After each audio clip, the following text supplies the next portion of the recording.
once again, mga minamahala. Tayo pinagpuan niya na makinig sa banal salita kay Brother Lauro Buduso na walang bawas, walang dagdaga, walang pagkapilipit at walang sariling paliwanaga.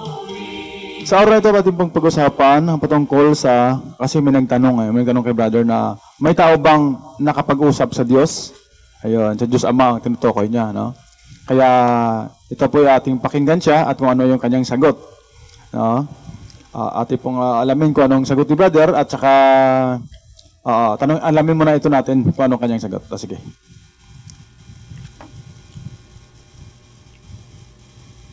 Dalawang talata. May tao bang nakapag-usap na ng Diyos? Ito po kasi sa Exodus 33:11, sinasabi dito na yung si Moses. Face to face pa nga Asa dito po sa John 18, nakasabi dito na walang tao pag-usap sa Diyos. Yan lang po, salamat. Salamat sa kapatid na Leopoldo. Ipapapansin ko lang muna sa iyo ang pagkakaiba sa dalawang sitas bago kita sagutin. Yung nasa 33:11, nakipagsalitaan ang Panginoon kay Moises ng mukhaan. Ngayon, ang duda mo yung nasa 1:18. Walang taong nakakita kailanman sa Diyos. Ang pagkakaiba ng dalawang sitas, yung isa nakipag-usap ang Diyos. Yung isa naman nakakita. Iba kasi yung nakipag-usap kaysa sa nakakita. Ang isang magandang halimbawa ron, maaari may makausap ka sa telepono pero hindi mo nakikita. No? May makausap ka sa isang paraan ng komunikasyon na hindi mo nakikita. Although meron na ngayon nun, yung FaceTime na sinasabi, nakikita mo, kausap mo. Pero not every time na makikita mo yung kausap mo. Maaaring hindi mo nakita, pero nakausap mo. Maaaring nakita mo, hindi mo naman nakausap. Yung dalawang talatang ibinigay mo, magkaiba ang content, kapatid. Doon sa 33:11 ng Exodo, sinasabing nakipagsalitaan ang Panginoon kay Moises, mukhaan, face to face, gaya ng isang tao nakikipagsalitaan sa kanyang kaibigan. Yun ang sabi doon. Pero tutuklasin natin, sino ba yung kausap talaga ni Moises nang siya ay makipag-usap sa kanya doon sa bundok ng Sinai? Doon sa isang talata ng Exodo, kapatid, sa 6 versikulo. Ayan, pinutol ko muna yon. Kasi sagutin muna natin yung ang tanong ng tao. Kasi sinagot yun na rin No, sinagot yun na rin sa FaceTime, sa telepono. Yung nakipag-usap si Moises sa Diyos ng mukhaan, face to face. Yan, kasi sinagot niya yun. Pero sa bandang huli, kasi kanyang iniba ang kanyang sagot dahil dun sa John 1:18 at saka sa John 5:37-38 na walang tao na nakakita at nakarinig. Walang tao kailanman na nakakita at nakarinig sa Diyos Ama. Kaya sinagot niya muna. Pero sa bandang huli, kinabig niya rin yung kanyang sagot, no? Na walang tao kailanman. Kaya si Moises, ang kausap niya daw, sabi niya, mamaya ay dugtong natin yun Kaya nga yung sagot niya, sa bandang huli, iniba niya na naman na ang kausap ni Moises at ang nakita ni Moises ay ang anghel, hindi ang Diyos. No, pero sinagot niya, nakausap, iniba-iba niya yung sagot Hindi klaro, no? Kaya sagutin din natin yung tanong ng tao. Ayun, mamaya doon konti kasi dalawa to Kasi una, sinagot niya na nakipag-usap si Moises sa Diyos, halimbawa sa telepono, no, sa FaceTime, na nag-uusap sila pero hindi nakikita yung tao. Ayun, okay na sana na nasagot niya na sana, pero high-tech pa yung sagot niya. Kaso sa bandang huli, iniba niya na naman na sinasabi na walang taong nakakita at nakarinig kailanman sa Diyos. Ayun, iniba niya sa bandang huli kasi yun daw ang authority, no, sa New Testament. Oo. Kaya nga ito ay yung actual eh. Ito yung actual na nangyari. Hindi ko naman sinasabi na mali yung New Testament. Wala akong may sinabing ganun ha. No, wala akong may sinabi. Kaya ang tinutukoy doon sa New Testament ay walang nakakita kailanman sa mukha. Sa mukha ng Ama. Kasi mamaya ng konti, mabasahin natin ngayon, no, yung sagot natin. Kasi sinagot niya na eh. Sinagot niya na sa FaceTime, no, sa telepono. Pero no, high-tech ko yung sagot niya, no, dapat sana nandun lang yung sagot sa kanyang basahin. Ayun, no, babasahin natin sa Exodus, ang tanong ng tao. Sa Exodus 33, verse 11. High-tech pa yung sagot ni brother, no? Exodus 33, andun lang yung sagot eh. No, kasi, patilipono pa siya, no? Ito. Exodus chapter 33, verse 11. At nakikipagsalitaan ang Panginoon kay Moises ng mukhaan, gaya ng isang taong nakikipagsalitaan sa kanyang kaibigan. Ayan. Pero ulitin ko yung tanong ng tao ha. Yung dalawang talata na tinanong niya, Exodus chapter 33 verse 11 at saka yung John 1:18 verse 18. Yan. Pero hindi yan contradiction no, na sa John 1:18 at saka sa John 5:37-38 idugtong ko na no, na kailanman walang may nakikita sa Diyos at walang may nakarinig sa kanyang mga salita. Kaya una sinagot niya to, pero maya ng konti, kinabig din na naman na walang tao kailanman nakarinig. Kaya hindi yun, ang sabi niya, hindi yun kausap ng Moises ang Diyos. Ang kausap, yung anghel. Yan. Totoo naman yan. Pero kausap din ni Moises ang Diyos at nakita niya rin ang Diyos. Ito mamaya. Ito, basahin ko. Ulitin ko. At nakipagsalitaan ang Panginoon kay Moises ng mukhaan, gaya ng isang taong nakipagsalitaan sa kanyang kaibigan. Ayan. At nakipagsalitaan ng Panginoon kay Moises ng mukhaan, face to face. Gaya ng isang taong nakipagsalitaan sa kanyang kaibigan. Halimbawa, magkaibigan tayo. Bulag ako, nakapikit ako. Kahit face to face tayo, no? Kahit face to face tayo, nag-uusap tayo. Kasi walang tao nakikita sa mukha ng Diyos. Kung makita mo ang mukha ng Diyos, mamatay ka. Mamaya ng konti ay tuloy natin yan sa pagbasa natin. Kaya yon. Ang tinutukoy sa John 1:18 na walang tao kailanman nakakita sa Diyos. Ituloy mo lang sa 20. Sa verse 18 to 23. Ayun. Ituloy mo lang, nandun yung sagot, no? Na walang nakakita kailanman sa Diyos sa John 1:18. Pero ang tinutukoy doon, ang mukha ng Diyos. Ito. Sa 18. At sinabi ni Moises, ipakita mo sa akin, idalangin ko sa iyo ang iyong kalawalatian. Yung nag-request si Moises, no? Na ipakita mo sa akin. Yan. Ang iyong kalawalatian. At kanyang sinabi, aking papangyarihin. O yun, mangyari yun. Ang aking buong kabutihan sa harap mo. At aking itatanyag ang pangalan ng Panginoon sa harap mo. At ako'y magkakaloob ng biyaya sa kaninumang aking ibig pagkalooban. Yan. Kasi si Moises naman no? Oo, mabuting tao si Moises. Kaya, ang sabi rito, aking itatanyag ang pangalan ng Panginoon sa harap mo at ako'y magkakaloob ng biyaya sa kaninumang aking ibig pagkalooban. At ako'y magmamawain sa kaninumang aking ibig kaawaan. 20. At kanyang sinabi, sinabi ng Diyos, anong sinabi niya? Hindi mo makikita ang aking mukha sapagkat hindi maaaring makita ako ng tao at mabuhay. At sinabi ng Panginoon, narito may isang dako sa tabi ko. At ikaw ay tatayo sa ibabaw ng batong iyan at mangyayari na samantalang aking kalwatian ay dumadaan na aking ilalagay ka sa isang bitak ng bato at tatakpan kita ng aking kamay hanggang sa ako'y makaraan at aking aalisin ang aking kamay at iyong makikita ang aking likod. Ang likod ng Panginoon makita niya. Natapat ang aking mukha ay hindi makikita. Kaya nga sa John 1:18, ang tinutukoy doon, ang mukha na kailanman walang nakakita. Walang tao kailanman nakakita sa Diyos. Ang tinutukoy doon ang mukha. Pero nakita naman na ni Moises sabi niya, at aking alisin ang aking kamay, at iyong makikita ang aking likod. Tatapot ang aking mukha ay hindi makikita. Bakit?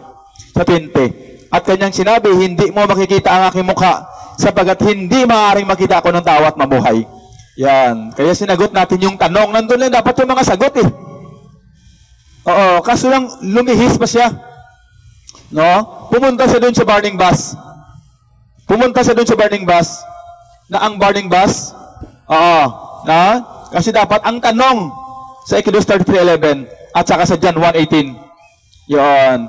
Pero siguro na ang tinutukoy niya din sa John 1:18 na kailanman walang manakita sa Diyos. Pero tinutukoy diyan na walang mukha na nakakita, walang manakita sa mukha ng Diyos Ama. Ayun na tinutukoy sa John 1:18. Kasi lumihis pa siya, pumunta siya dun sa burning bus na ang iniisip niya na sino ba talagang kausap mo Moises sa bundok ng Sinai? Yun, sinagot mo yung John 33:11 na face to face sila nag-usap. Tapos sa bandang huli, sabihin mo na naman na hindi ang Diyos yun. Ang anghel yun. Nag-face to face na nga sila eh. Katulad sa magkaibigan, tapos sabihin mo, ang anghel yun? Ituloy mo. Ituloy natin, ituloy. Ayan, bakit sabihin mo ang anghel yun? Face to face na nga, nagsagot ka na nga ng telepono eh.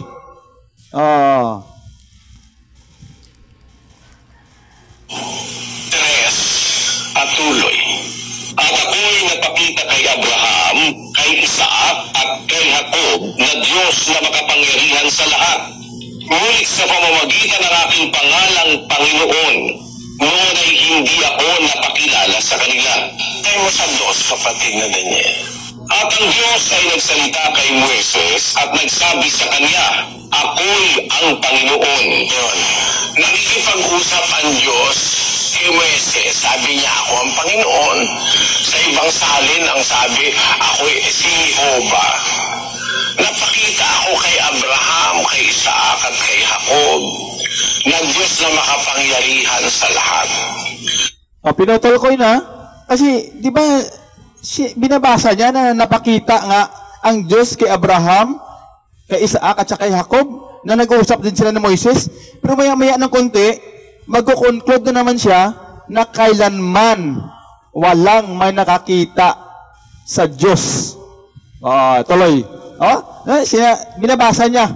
Pero maya-maya, ibahin niya na naman ang kanyang sagot na kailanman, sa John 1:18 at saka sa John 5:37-38 na kailanman ang kanyang konklusyon na kailanman wala may nakakita at nakausap, wala may nakarinig sa boses. Ano ba yan? Ano ba mga sagot yan? Nag-uusap sila, tapos may ng konti, i-close siya na hindi, wala. Ito. Nung makipag-usap siya kay Moises, sinabi niya, napakita siya kay Abraham, napakita siya kay Isaac, napakita siya kay Jacob. So hindi pala si Moises ang unang pinagpakitaan niya. Nagpakita na pala siya bago pa si Moises. Si Moises lumitaw sa mundo 400 taong mahigit pagkatapos ni Abraham. So bago nakipag-usap, yung nakikipag-usap kay Moises, nakipag-usap na siya 400 taong mahigit na nakaraan kay Abraham. Pagkatapos, nakipag-usap na rin siya kay Isaac, nakipag-usap na rin siya at napakita kay Jacob. Binabasa niya na nakipag-usap na siya kay Abraham, kay Isaac, kay Jacob, at saka napakita. At saka kay Moises, nakipag-usap din. Pero maya-maya ng konti sa bandang huli, ang konklusyon niya na walang kailanman, walang may nakakita at nakarinig. Ano ba yun? Inuulit ko kasi inuulit niya tuloy.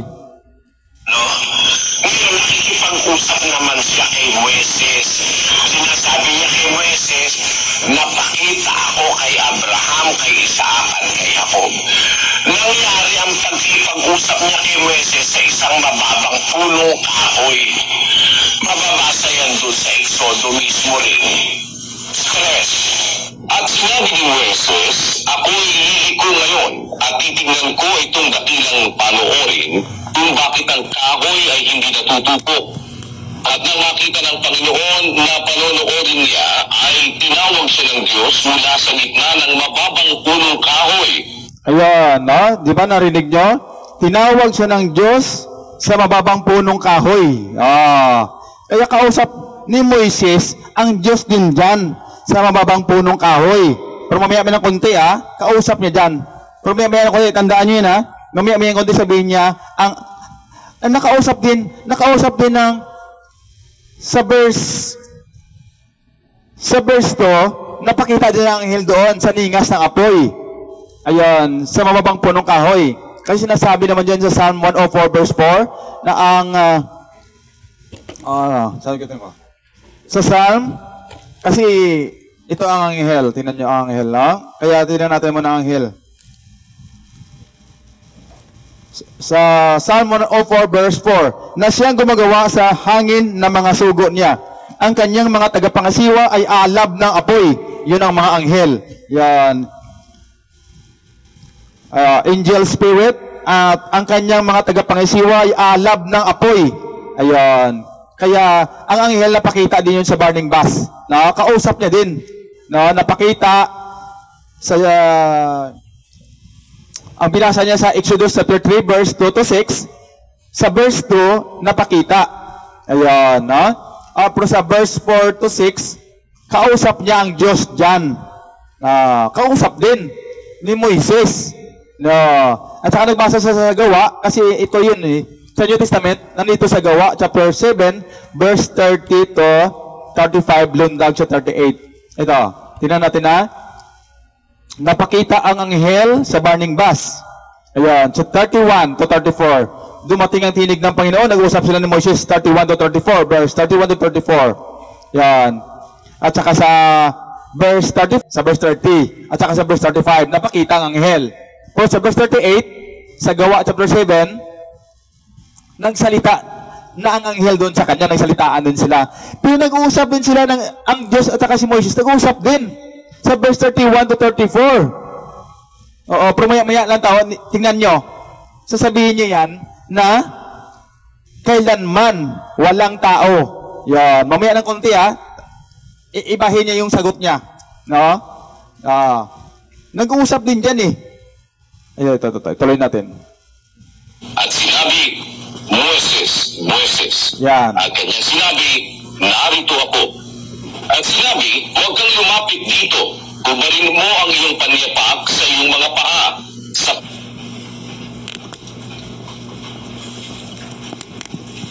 Pagkat ang dakong iyong pinatatayuan ay banal na lupa. Bukod dito ay sinabi, ako ang Diyos ng iyong ama, ang Diyos ni Abraham, ang Diyos ni Isaac. Tanong ko, sinong kausap niya dyan? Sinong kausap ni Moises dyan sa actual na sitwasyon noong panahon ngayon? Ang Diyos yung kausap ni Moises. Ang kausap ng Diyos dyan, si Moises. Ayun. Bakit sabi niya mamaya, kailanman, walang tao. Ano ba yan? No? Ang tinutukoy niya doon na walang tao ka nakakita at saka nakarinig. Yung mga taong kausap niya dyan, ni Kristo. Oo. Sa kanyang panahon din yan, kay Kristo yan, kausap niya ang mga Hudyo. Sa kanyang panahon din. Pero, kausap niya, sino kausap ng Diyos dyan? Si Moises, tao. Tao yan si Moises. Yang tinutukoy yun rito, ang mga Hudyo na kausap ni Kristo. Tuloy natin. Tingnan mo kausap ng Diyos Ama si Moises dyan Ang Diyos ni ako, at si Moises nga ay nagtakip ng kanyang mukha, sapagkat siya'y natakot na tumingin sa Diyos. Maliwanag na kausap niya doon sa mababang punong kahoy. Ngayon, ang taniwala ng marami, yan na mismo yung Diyos na nakikipag-usap kay Moises. Pero ipinaliwanag yan, kapatid, ng mga autoridad ng bagong tipan. Nung dumating ang mga apostol at ang Panginoong Kristo, may sinabi si Kristo sa 5:37 ng Juan. At ang Ama na nagsugo sa akin ay siyang nagpatotoo nagpapatotoo tungkol sa akin. Kailanman hindi ninyo narinig ang kanyang tinig, ni hindi man ninyo nakita ang kanyang anyo. Yan ang sabi ng Panginoong Hesus na galing mismo sa langit, ano? Sabi niya sa mga Hudyo, yung amang nagsugo sa akin, siyang nagpapatotoo tungkol sa akin. Kailanman ay hindi ninyo narinig ang kanyang tinig, ni nakita man ninyo ang kanyang anyo. Ang kausap na dyan, ang mga Hudyo ni Kristo, yung sa kanyang panahon ba na sinasabihan niya mga Hudyo na kailanman hindi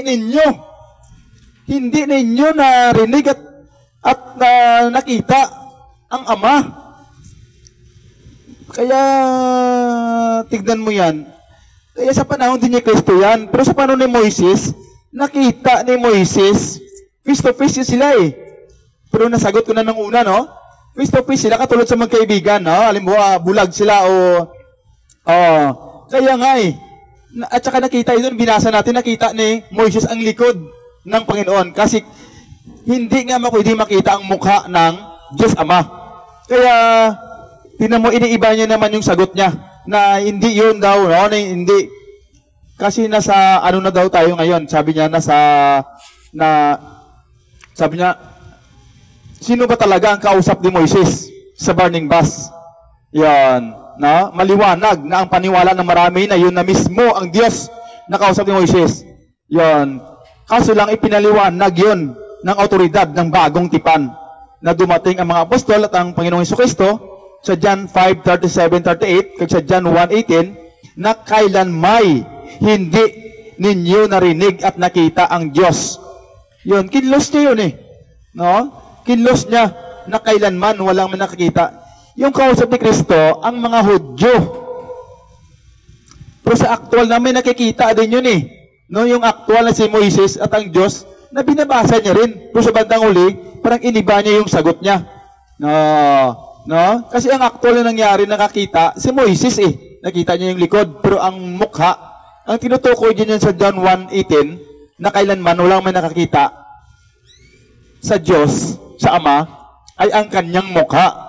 Pero nakita ni Moises ang likod. Kasi hindi pwede makita ni Moises ang kanyang mukha. Kasi sabi ng Ama, mamamatay siya. At kausap niya yun. Nag-uusap nga sila face to face eh. Katulad sa magkaibigan. Bakit sabihin niya? No? Ulitin mo ng konti, Day. Ulitin konti. Konti lang.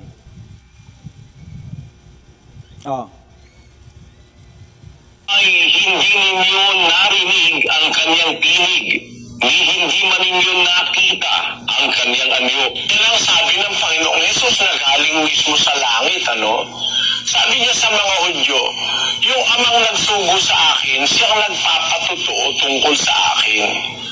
Kailanman ay hindi ninyo narinig ang kanyang tinig, ni nakita man ninyo ang kanyang anyo. Lalabas dito, yung nakausap ni Moises, at yung nakita ni Moises, kung nakita niya, ay hindi yun yung amang nagsugo kay Kristo. Yan ang dapat maintindihan, kapatid. Hindi daw yun ang nakita ni Moises at nakausap ni Moises. Sino daw yun? Tuloy ko, sino daw yun? Nabasa niya na nag-uusap na si Moises eh. At saka napakita na kay Abraham, kay Isaac, at saka kay Jacob. Pero ngayon sabi niya, sino ba yun? Sino yun? Palabasin niya, anghel yun. Yan, tinan mo. Yun, sa paliwanag ng mga apostol at ng mga ebanghelista, ito ang ating mababasa sa isang talata ng Gawa sa Aklat ng Bagong Tipan. Ang sabi ganito, 7:30. At nang maganap ang 40 taon, ay napakita sa kanya ang isang anghel sa ilang ng bundok ng Sinai, sa ningas ng apoy, sa isang mababang punong kahoy. At nang makita ito ni Moises, ay nang gilalas sa tanawin. At nang siya'y lumapit upang pagmasdan, ay dumating ang isang tinig ng Panginoon. Ayan. Dumating din ng isang tinig ng Panginoon mula sa gitna ng burning bush. Sa gitna ng burning bush. Excuse no? Ayan. Tignan mo yan ha. At saka sabi niya, nang napakita ang anghel kay Moises sa burning bush, ay gusto, ito, ako din. Tignan mo. Kasi maya ibahin niya eh. Ibahin niya. Tingnan mo ito. Sa Gawa chapter 7, sagutin ko na muna para hindi na tayo magkabuhol-buhol, no? Ang sabi niya sa 30, at nang maganap pang 40 taon, ay napakita sa kanya ang isang anghel. Tama yun, no? Sa ilang ng bundok ng Sinai, sa ningas na apoy, sa isang mababang punong kahoy. 31. At nang makita ito ni Moises, ay nanggilalas sa tanawin. At nang siya'y lumapit upang pagmasdan, at dumating ang isang tinig ng Panginoon. Ayan, dumating ang tinig ng Panginoon. Bakit sabihin niya na ang kausap ni Moses dyan, ang anghel? Tama din yun. Mayroon din dyan. Mamaya. Oo. Kasi napakita. Napakita pa lang dito sa 30. Ito. Sa 32. Ako, sabi niya, dumating sa 31, ay dumating ang isang tinig ng Panginoon. Yun, kausap niya. Anong sabi ng Panginoon? Anong tinig ng Panginoon? Ano ang kanyang sinabi? Ako ang Diyos ng iyong mga magulang, ang Diyos ni Abraham at ni Isaac at ni Jacob. At si Moises ay nanginginig at hindi nangahas tumingin. At sinabi sa kanya ng Panginoon, kita mo, sinasabi ng Panginoon yan eh. Bakit may sabihin mo? Yung sa conclusion mo na walang tao kailanman na nakarinig at nakakita. Ayan. Ito, ano pa sinabi ng Panginoon? At sinabi sa kanya ng Panginoon, ito pang sinabi ng Panginoon, alisin mo ang iyong mga panyapak sa iyong mga paa, sapagkat ang dakong kinatayuan mo ay lupang banal. Totoong nakita ko ang kapigatian ng aking bayang nasa Ehipto, at narinig ko ang kanilang hibik, at ako'y bumaba. Yan, may nagtanong din sa una nating mayroon din tayo dyan eh. Bumaba ba ang Diyos? Sabi nito, at ako'y bumaba upang sila'y iligtas. At ngayon, halika, susuguin kita sa Ehipto. Kasi may nagtanong eh. Na ang tanong niya, ulitin ko, may tao bang nakapag-usap sa Diyos, Ama? Sa Diyos? Ayan.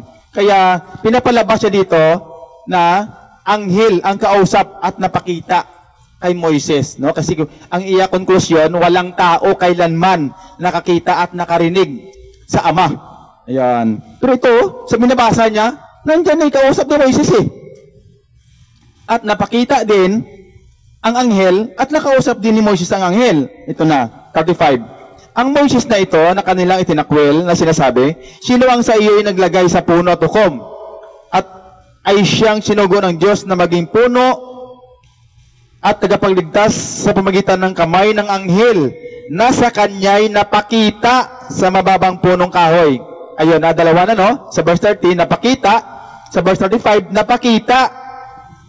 Sa 37, ito yaong Moises na nagsabi sa mga anak ni Israel, palilitawin ng Diyos sa inyo ang isang propeta na gaya ko mula sa iyong mga kapatid. 38. Ito yaong naroon sa iglesia sa ilang, nakasama ang anghel na nagsalita. Yan kanina sa 30, verse 30, napakita. Sa verse 35, napakita ang anghel sa mababang punong kahoy. Sa 38, ito na, nagsalita na dito ang anghel, nag-usap na sila ng anghel. Ito yaong naroon sa iglesia sa ilang, nakasama ang anghel na nagsalita sa kanya sa bundok ng Sinai at kasama ang aking mga magulang. Yon, no? Ang anghel napakita. 30, sa verse 35 napakita. Sa verse 38 nagsalita na sa burning bush, no? Kaya ang Diyos din kausap din rin diyan. Ito na, pakinggan natin na. May sabihin niya, sabi niya, sino ba talaga ang kausap ni Moises sa burning bush? Sabi niya, duda daw. Sabi niya, nung nagtanong siya sa Exodus, sabi niya, may tao bang nakapag-usap sa Diyos? Kasi sa Exodus, dalawang talata na tinatanong niya, sa Exodus 33:11, at saka sa John 1:18, na walang tao nakapag-usap sa Diyos. Yun ang tanong niya kasi. Kaya, siya pala yung may duda sa kanyang mga sagot. No? Sino ang kausap ni Moises sa burning bush? Yan. Kaya maliwanag ang paniwala ng marami na yun na mismo ang Diyos, sabi niya. Nakausap ni Moises. Kaya piniliwanag yun ng autoridad ng bagong tipan. Dumating ang mga apostol at ang Panginoong Kristo. Kaya sinabi daw na sinabi dyan sa John 5:37-38 at saka John 1:18 na kailanmay hindi ninyo narinig at nakita ang Diyos. Ang kausap niya dyan, ang mga Hudyo sa panahon ni Kristo. Yun. Kasi ang actual naman, nakita yun ni Moises at nakakausap ang Diyos. At saka sa mga binabasa niya, ituloy natin nakita ang likod. Pero ang mukha, yun nga ang sinasabi sa John 1:18 na kailanman, kung gusto niya talaga ganyan, walang manakita sa mukha ng Diyos. Pero hindi sinabi dyan, walang. Ang sinasatukoy dyan, ang mga Hudyo na sa kanyang panahon din. Yan. Sa New Testament. Ito. Tuloy natin. Ang Diyos ng iyong mga magulang, ang Diyos ni Abraham at ni Isaac at ni Jacob, at si Moises ay nanginig at hindi nangahas tumingin. At sinabi sa kanya ng Panginoon, ayun, alisin mo. At sinabi naman ng Panginoon, kita mo, kausap talaga ng Diyos si Moises Ano ba yun? Ang mga pangyapak sa iyong mga paa, sapagkat ang dakong kinatatayuan mo ay lupang banal. Totoong nakita ko ang kabigatian ng aking bayang nasa Ehipto, at narinig ko ang kanilang hibig, at ako'y bumaba upang sila'y iligtas.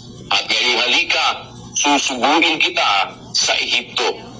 Ang beses na ito na kanilang itinakwil na sinasabi, sino ang sayo'y naglagay na puno at hukom, ay siyang sinugo ng Diyos na maging puno at tagapagligtas sa pamamagitan ng kamay ng anghel na sa kanya'y napakita sa mababang punong kahoy. Ayun, yung palang napakita kay Moises na nagpakilalang Diyos, anghel pala yun, yung napakita sa kanya sa mababang punong kahoy. Ang katunayan nun, sa 37, ito yung Moises na nagsabi sa mga anak ni Israel, alilitawin ng Diyos sa inyo ang isang propeta na gaya ko mula sa inyong mga kapatid.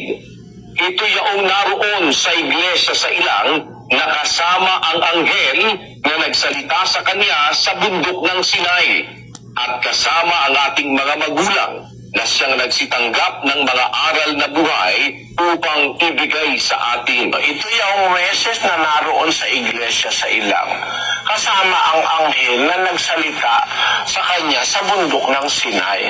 So yung palang nagsalita sa kanya, napakita, anghel pala yun, kapatid. Kaya tama ang sabi ni Juan doon sa 1:18 ng Juan. Basahin natin. Walang taong nakakita kailanman sa Diyos. Ang bugtong na anak na nasa sinapupunan ng Ama, siya ang nagpakilala sa Kanya. Ayun. Ang salita ni Juan, walang taong nakakita kailanman sa Diyos.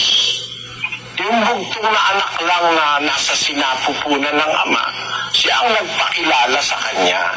Kaya sa punto na yun, makikita mo, walang contradiction sa Biblia. Dahil ang nakita ni Moises, hindi mismo yung Diyos, kundi isang anghel. Tama ang sabi ni Juan, tama ang sabi ni Kristo. Ang nagsugo sa akin, kailanman din nyo narinig ang kanyang tinig, ni nakita nyo man ang kanyang anyo. Naintindihan mo, kapatid? Ulitin ko lang Hindi daw yun ang kausap ni Moises, no?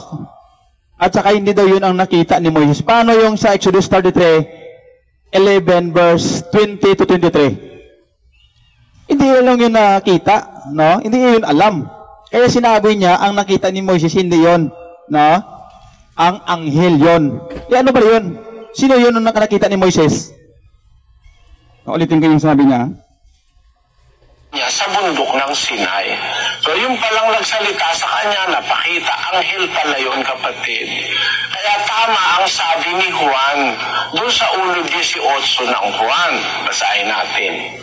Walang taong nakakita kailanman sa Diyos. Ang bugtong na anak na nasa sinapupunan ng Ama, siya ang nagpakilala sa Kanya. Ayun. Dahil ang nakita ni Moises, hindi mismo yung Diyos, kundi isang anghel. Tama ang sabi ni Juan, tama ang sabi ni Kristo. Ang nagsugo sa akin, kailanman din nyo narinig ang kanyang tinig, ni nakita nyo man ang kanyang anyo. Naintindihan mo, kapatid? Sino naman yung kausap niya doon, di ba? Nakausap din niya ulitin ko lang nakausap din ni Moises ang anghel. Ayun, tingnan mo dyan. Ito. Tingnan mo ulitin ko sa mga pinagbabasa niya, sa Exodus 6 verse 3 to, napakita, ibinasa niya rin ito, napakita kay Abraham, kay Isaac at kay Jacob. Tapos sa Exodus 3 verse 2 to 6, nakausap din ng Diyos si Moises, chapter 3 verse 4 to 6, kausap ni Moises din ng Diyos. At saka sa verse 2, napakita ang anghel sa ningas ng apoy. Yun, binasa niya rin sa New Testament. Sa Gawa chapter 3 verse 30, napakita ang anghel. Okay. Sa 31 to 34, dumating ang tinig ng Panginoon. Kausap, sa mga binabasa niya, kausap ng Diyos si Moises dyan Yun, sa Gawa chapter 7 verse 31 to 34, kausap ng Diyos si Moises. Di ba? Sinabi nga doon sa Exodus chapter 33 to 33:11, nag-uusap sila face to face. At saka sa 18 to 23, nakita niya ang likod ng Diyos. At saka sa Exodus chapter 34 verse 29, kaya nga nag-ilaw ang mukha ni Moises dahil ito basahin natin. Dahil nag-uusap sila. Ano ba yan? Iba-iba yung sagot niya. Una-una, binabasa niya na nabasa niya na nag-uusap. Maya-maya, magkukonclude siya sa bandang huli na ang kausap at nakita ni Moises ay ang anghel. Iba-iba yung sagot. Kaya kung hindi ka nakakaalam ng Biblia, mabuhol-buhol yung isip mo. Ito tingnan mo, kausap ni Moises ang Diyos. Ito mo, nag-ilaw yung mukha niya. Ito tignan mo. Sa 34 verse 29.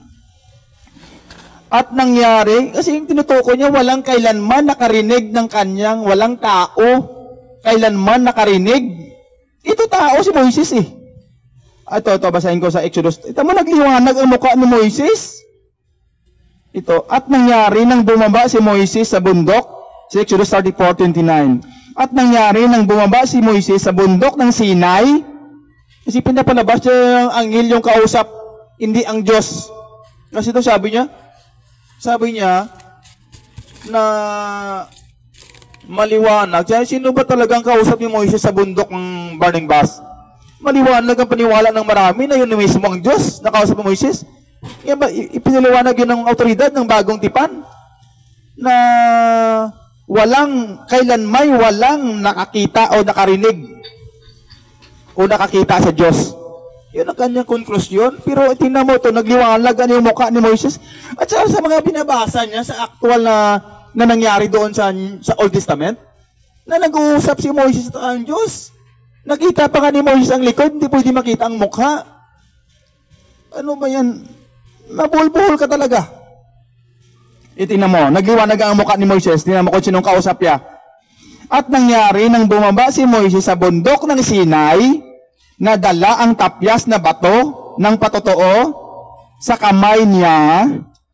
Noong bumaba sa bundok, ay hindi nalalaman ni Moises na ang balat ng kanyang mukha ay nagliliwanag dahil sa pakikipag-usap niya sa Diyos.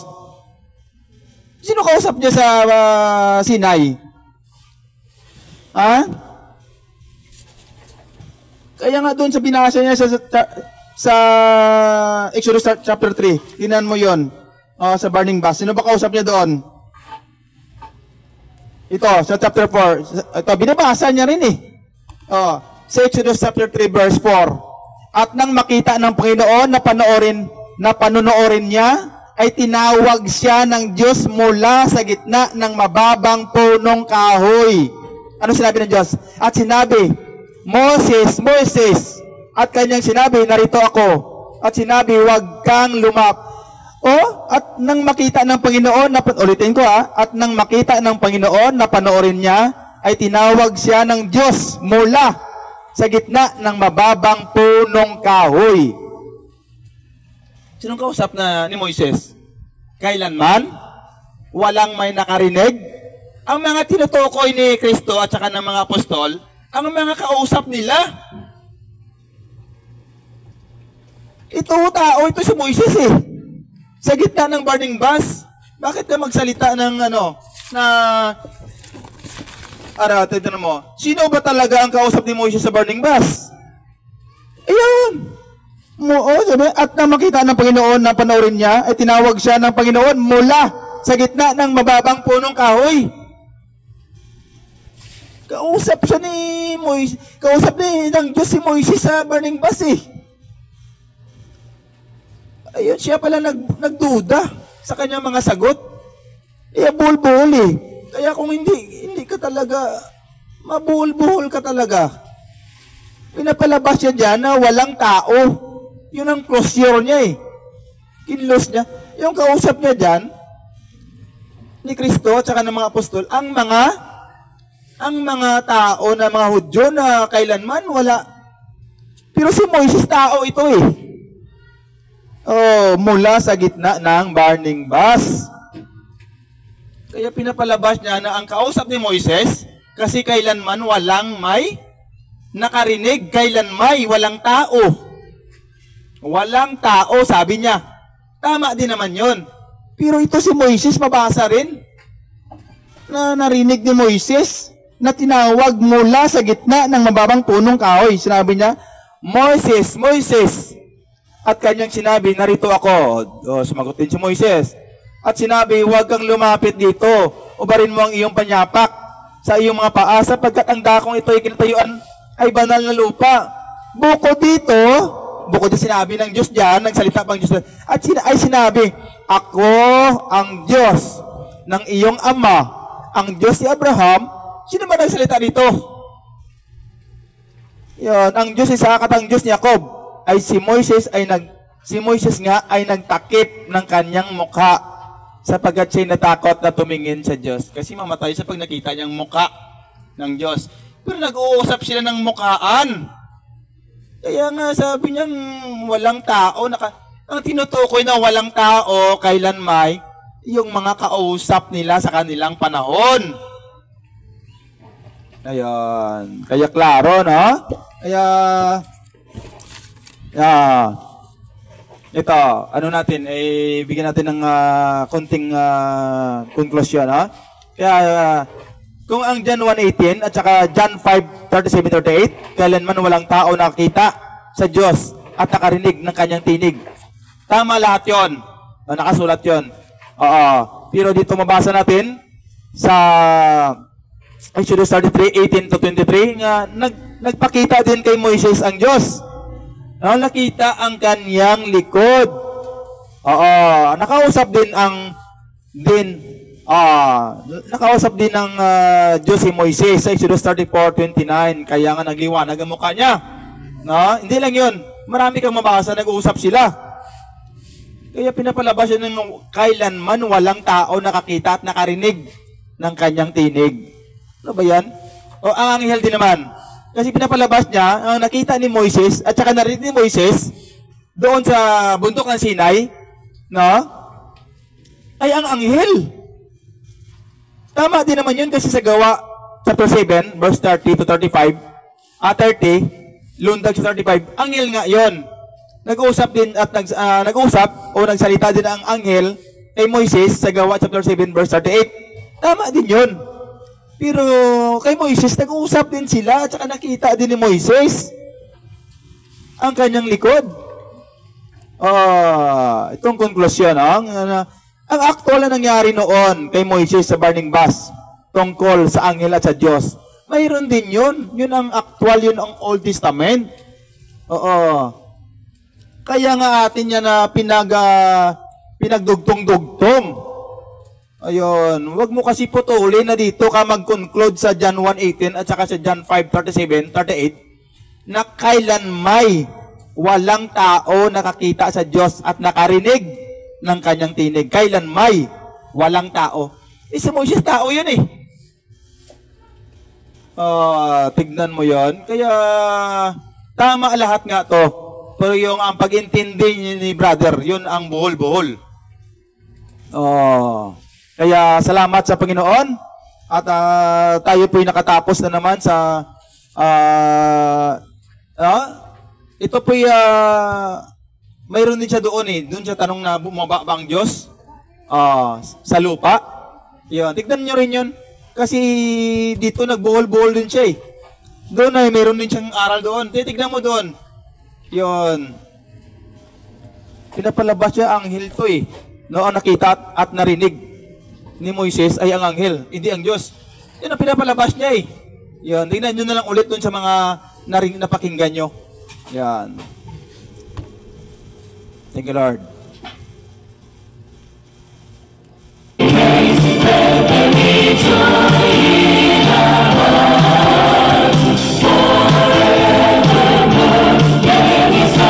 Praise the Lord. Let the church of Jesus Christ, the Lord and Savior, and Sabia. God bless everyone. God bless Palapenza. Always smile and always remember, Jesus loves us. Share.